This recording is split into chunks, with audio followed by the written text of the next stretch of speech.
I myself am terribly jet-lagged, so what I say probably won't make any sense. I had originally intended to talk about the ontology of arbitrary objects, which is more mystical than meta-ontology. So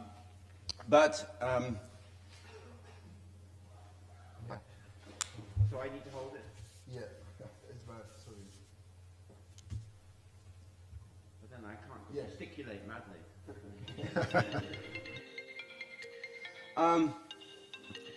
This is not.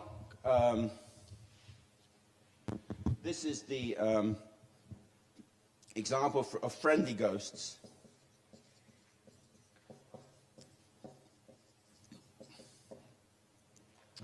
So, some people are scared of ghosts, of course, and they may actually think that all ghosts are scary.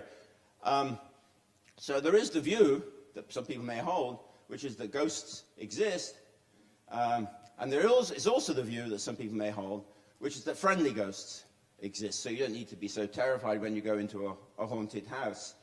Okay. All right. So I can easily dismiss this criticism because I know of no philosophical position, ontological position, concerning the existence of ghosts or even friendly ghosts. This is simply not the kind of thing philosophers say when they're doing ontology.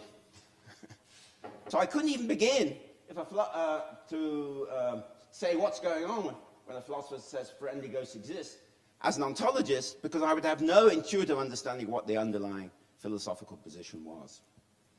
Okay.